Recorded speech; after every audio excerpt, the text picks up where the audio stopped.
Assalamualaikum warahmatullahi wabarakatuh. Perkenalkan, nama saya Muhammad Haidar Nurzamani. Saya mahasiswa IAIN Syekh Nurjati Cirebon dari Fakultas Usuluddin Adab dan Dakwah, Prodi Pengembangan Masyarakat Islam. Ya, sebelum lanjut ke materi, marilah kita panjatkan puji syukur atas kehadiran Allah, di mana di masa-masa pandemi ini kita masih bisa dan diberikan kenikmatan kesehatan oleh Allah Subhanahu wa taala, bagaimana kita bisa menjalankan hidup dengan lancar. Mudah-mudahan kita selalu dalam lindungan Allah Subhanahu wa taala. Amin. Ya, di sini saya akan menjelaskan dari beberapa sepengetahuan saya dari materi tersebut. Nah, di sini saya akan membawakan tentang materi desa di era digital. Nah, sebelum kita masuk ke dalam materi tersebut, nah di sini sebelumnya saya ingin memperkenalkan terlebih dahulu sebuah istilah yang sangat lekat dengan di era digital tersebut, yaitu adalah disrupsi. Penasaran kan? Nah, disrupsi sering diperdengarkan bahwa kita memasuki di era digital ataupun di era disrupsi, sebuah penggeseran besar dalam segala hal yang membuat inovasi ataupun menuntut sebuah inovasi tersebut. Nah, seperti diramalkan oleh Alvin Toffler. Nah, di sini menurut Alvin Toffler, yaitu dunia kita telah memasuki gelombang ketiga. Yang maksudnya dengan gelombang ketiga itu adalah kita telah berada pada di era informasi, yaitu sebuah komunitas global elektronik saat manusia begitu mudah menjangkau segala jasa dan informasi tanpa batas dan membangun komunitasnya. Lanjut, kita menuju ke dalam materinya. Nah, di sini ada juga menurut para ahli, yaitu Steve Case membagi, yaitu Steve Case menjadi dunia internet yang saat ini kita jalani menjadi 3 gelombang. Yang pertama, di tahun 1985 sampai dengan tahun 1999 disebut yaitu from zero to one. Nah, di mana pada gelombang pertama banyak sekali perusahaan yang menghasilkan produk-produk untuk membuka akses seperti perangkat lunak, terus modern, Microsoft sensor dan hardware dan jejaring yang memungkinkan terhubung, yang menghasilkan kerjasama. Yang kedua yaitu adalah pada tahun 2005 hingga tahun 2015 muncul sebuah aplikasi dan komersialisasi selain Google. Pada di era kedua ini marak berkembang sangat pesat sekali di media sosial. Muncul produk-produk seperti video, game, dan lain-lain. Lalu di gelombang ketiga, pada tahun 2016, saat ini disebut era internet, yaitu memungkinkan tercapainya kemajuan dalam berbagai bidang. Nah, yaitu bidang apa saja? Contohnya, bidang kesehatan, pendidikan, transportasi, keagamaan, dan lain-lain. Bahkan juga pembangunan pedesaan. Selain itu juga mendorong kegiatan negatif seperti apa contohnya, yaitu kegiatan kriminalitas, yaitu juga mendorong sebuah kegiatan yang negatif di era digital tersebut, yaitu salah satunya banyaknya kriminalitas dan human trafficking dan lain-lain di era digital tersebut. Nah, saat ini dunia tidak lagi bergerak secara linear dan bertahap secara perlahan-lahan seperti cara kita berpikir.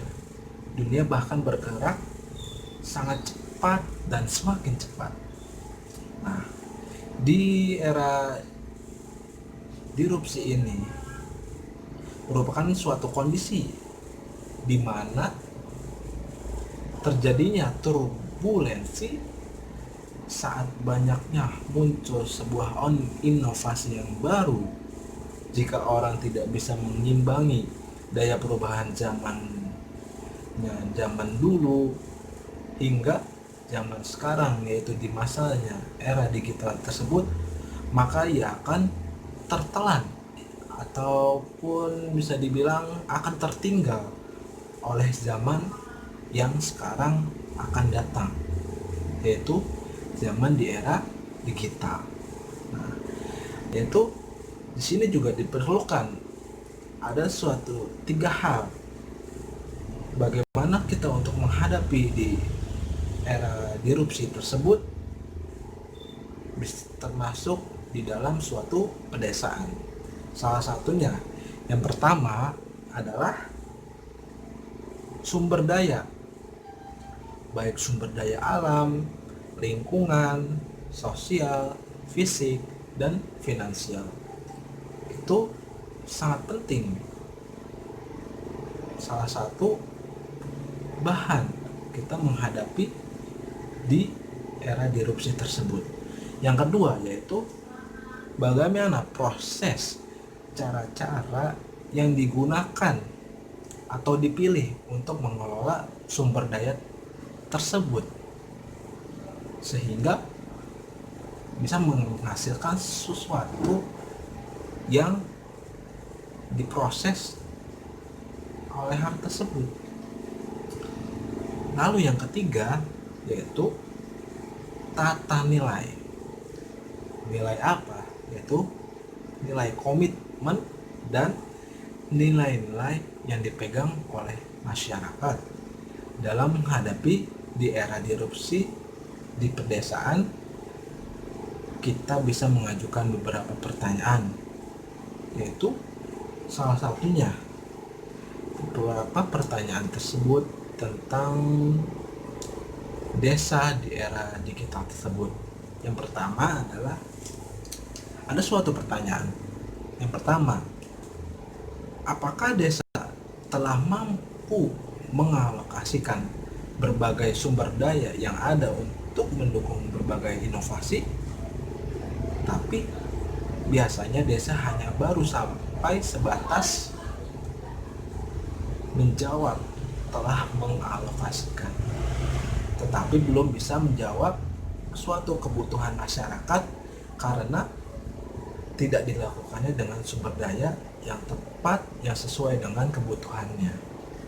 Lalu ada pertanyaan yang kedua, yaitu Apakah desa telah menetapkan proses yang benar untuk mendukung inovasi tersebut?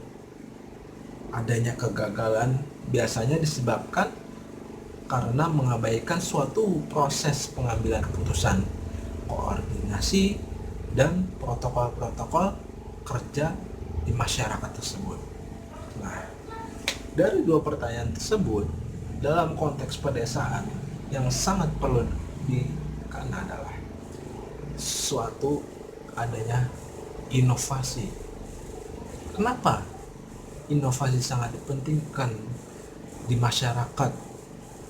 Nah, di sini dengan berinovasi, pengembangan masyarakat desa meskipun dalam konteks digital, tetapi inovasi yang ditekankan untuk desa tidak selalu harus berhubungan dengan istilah-istilah yang canggih ataupun dengan teknologi yang hebat, tapi lebih kepada apakah akses informasi dan teknologi telah sampai ke pedesaan dan bisa dimanfaatkan dengan baik oleh masyarakat tersebut. Nah, di situ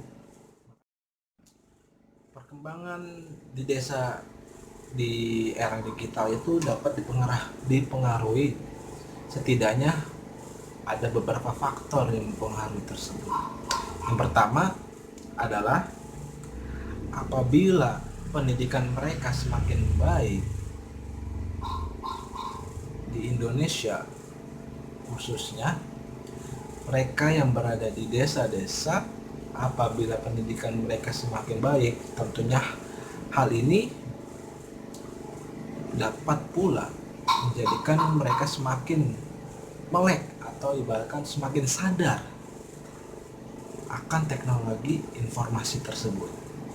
Secara teoritis, untuk sampai ke tahap melek ataupun ke tahap kesadaran teknologi informasi, maka harus diawali dulu dengan apa yang disebut dengan melek lain kata yaitu melek informasi, yaitu sadar akan adanya teknologi informasi. Nah, saat ini teknologi informasi sudah menjadi sesuatu yang umum, nah, yang cenderung dapat dengan mudah diakses, dijangkau, dan dipelajari oleh sebagian anggota masyarakat. Ketiga, keseriusan upaya dari pemerintah untuk semakin memperkenalkan teknologi informasi kepada masyarakat agar dari masyarakat pedesaan yang pelosok-pelosok tersebut bisa memahami dan mengetahui akan adanya teknologi informasi tersebut agar bisa dipergunakan oleh masyarakat tersebut. Nah, lalu yang hal ini tidak lain akan bermuara pada upaya mewujudkan tata kelola pemerintahan yang baik yang berbasiskan teknologi informasi, good of government. Nah, singkatnya, desa digital merupakan konsep program yang menerapkan sistem pelayanan pemerintah, pelayanan masyarakat, dan pemberdayaan masyarakat berbasis pemanfaatan teknologi informasi. Nah, di sini mungkin yang saya ketahui hanya segitu yang dimaksud dengan desa di era digital tersebut. Mungkin cukup segitu saja. Mudah-mudahan dalam pertemuan kali ini di materi tentang desa di era digital semoga bisa bermanfaat bagi yang menonton dan yang mendengarkan. Cukup sekian dari saya. Assalamualaikum warahmatullahi wabarakatuh.